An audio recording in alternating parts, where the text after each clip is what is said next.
ಉಪಯೋಗ ಮಾಡ್ಕೊಳ್ಳೋದು ಒಬ್ಬರ ಮೇಲೆ ಒಬ್ಬರು. ಇವತ್ತು ಒಬ್ಬರೊಬ್ಬರು ವಿಶ್ವಾಸ ಉಳಿದಿಲ್ಲ ಮೊದಲಿಂದು. ಮತ್ತು ಪಾಕಿಸ್ತಾನ ಆಯ್ತು, ಅಫ್ಘಾನಿಸ್ತಾನ ಆಯ್ತು, ರಷ್ಯಾ ಮತ್ತು ಅಮೇರಿಕಾ ನಡುವೆ ಕೈಗೊಂಬೆ ಇದ್ದಂಗೆ, ಪಪೆಟ್ ಇದ್ದಂಗೆ. ಈಗ ಹೊಸದಾಗಿ ಚೈನಾ ಸೇರ್ಕೊಂಡದ.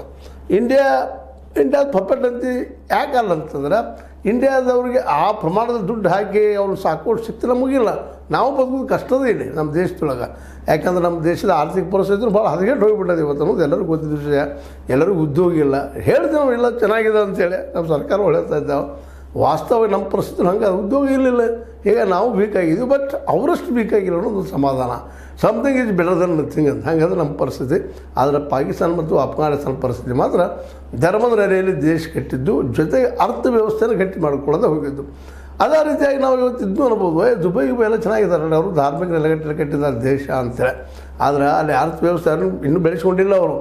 ಅಲ್ಲಿ ಎಣ್ಣೆ ಅದ, ಕಪ್ಪು ಬಂಗಾರ ಅಂತ ಕರಿತೀವಿ ನಾವು.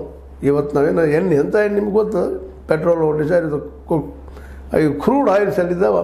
ಅದರಿಂದಾಗಿ ಇವತ್ತಿನ ಈ ಮಧ್ಯ ಏಷ್ಯಾದ ದೇಶಗಳು ಇವತ್ತೇನು ನಮ್ಮ ದುಬೈ ಆಗಿರ್ಬೋದು, ಅರಬ್ ಕಂಟ್ರಿಗಳಾಗಿರ್ಬೋದು, ಜೊತೆಗೆ ಒಂದಿಷ್ಟು ಇರಾಕ್ ಆಯ್ತು, ಇರಾನ್ ಆಯಿತು. ಇರಾಕ್ ಮತ್ತು ಇರಾನ್ ಮೇಲೆ ಆದಂಥ ದಾಳಿಗಳನ್ನು ನೋಡಿದ್ರೆ ನಾಶ ಆಗೋಗ್ಬೇಕು.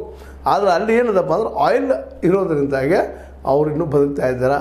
ಅದಕ್ಕಾಗಿ ಅದರ ಬದುಕಾಲ ಇಲ್ಲೂ ಬದುಕ್ತಾ ಇದ್ರು ಅಫ್ಘಾನಿಸ್ತಾನ ಮತ್ತು ಪಾಕಿಸ್ತಾನದಲ್ಲಿ. ಆದರೆ ಎಣ್ಣೆದು ಇಲ್ಲಲ್ಲೇ.